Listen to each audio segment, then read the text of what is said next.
بالنسبة للقهوة، سنتحدث اليوم سريعا عن فوائد القهوة.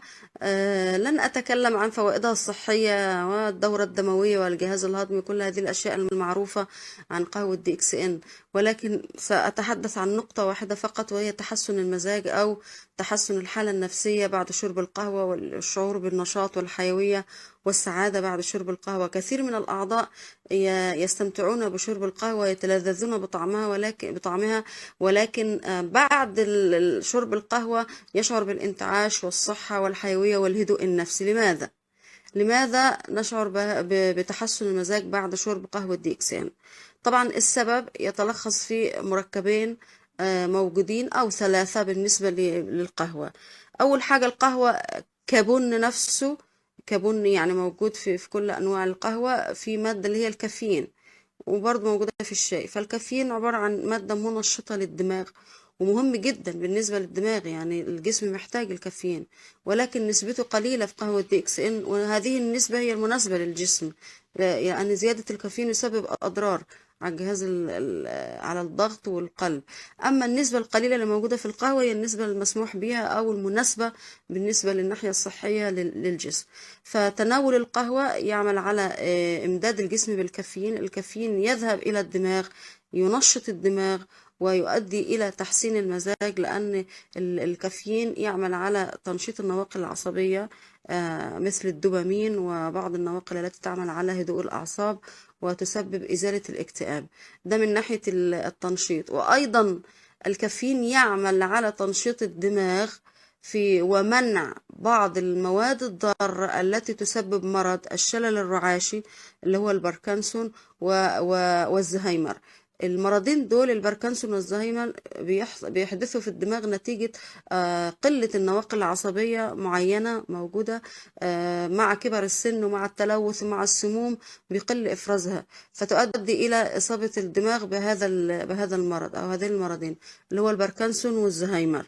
فطبعا الكافيين يعمل على تنشيط النواقل العصبية ويمنع على إصابة الخلايا الدماغ أو الأعصاب بمرض الباركنسون والزهايمر.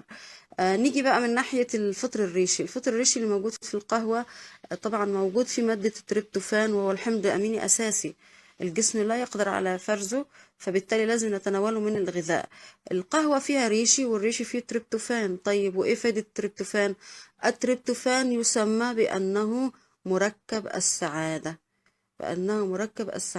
يعني مسافة ما الجسم بياخده بيدخل على الدماغ على طول، يعمل على إفراز في الغدة الصنوبرية والغدة النخامية، يعمل على إفراز السيروتونين، والسيروتونين يفرز الميلاتونين، والميلاتونين هو هرمون السعادة وهرمون إزالة الاكتئاب وهرمون النوم بلا أرق وهرمون هدوء النفسية وهدوء وعدم التوتر.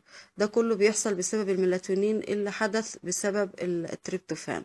لذلك أنا لما بشرب القهوة وكل الأشياء دي بتفرز في الدماغ، خلاص الحالة النفسية بتتحسن، المزاج بيتحسن، التفكير السلبي بيروح وبيحل محله تفكير إيجابي، لأن كل العناصر الغذائية التي تؤدي إلى إفراز الهرمونات اللي بتساعد على الراحة النفسية والشعور بالسعادة موجودة. فبالتالي التفكير، والإنسان سعيد وهو مبسوط، هيبقى تفكيره طبعا إيجابي، مش هيكون تفكير سلبي. ده من ناحية التفكير الإيجابي. نيجي على حتة الدوبامين. الدوبامين أيضا تفرز الغدة النخامية، وأيضا تفرز الغدة الكظرية.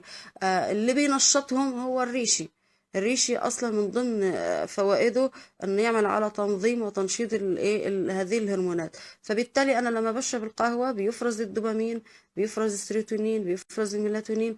كل الحاجات دي تسمى هرمونات السعادة، هرمونات الراحة النفسية، هرمونات النوم طبعا بلا أرق.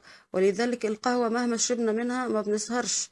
ممكن الناس تشرب القهوة وتنام، مفيش فيها أي مشكلة، لأن أصلا بتعمل على إفراز الهرمون الذي يسبب النوم بدون أرق وبدون قلق إن شاء الله تعالى.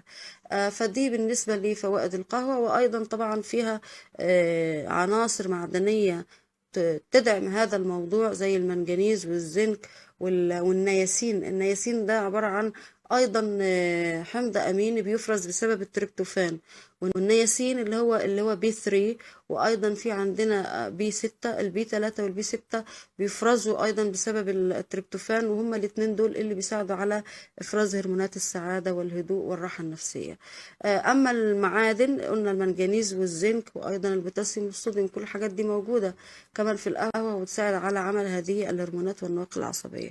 فبالتالي انا لما بشرب القهوه بيتحسن المزاج، بتتحسن الحاله النفسيه نتيجه وجود فطر الريشي، وهو الاساس في الموضوع. لان اي قهوه اخرى لو شربتها اللي بتكون ما فيهاش او مش عليها فطر ريشي اللي هي غير دي اكس ان، ممكن اتنشط شويه بسبب الكافيين اللي موجود، ممكن الصداع يروح، ممكن احس بحيوية شوية، لكن موضوع الاكتئاب، موضوع السهر، موضوع الارق، موضوع ارتفاع الضغط، ارتفاع ضربات القلب، كل الحاجات دي بتحصل من القهوة العادية. لكن مع دي اكس ان الحاجات دي كلها ما بتحصلش. ليه؟ العكس تماما، الهدوء والراحة النفسية والسعادة، وعدم طبعا الإصابة بالصداع، عدم الإصابة بالاكتئاب، عدم الإصابة بالأرق والسهر، لأن موجود فيها فطر الريشي هو الأساس في الموضوع.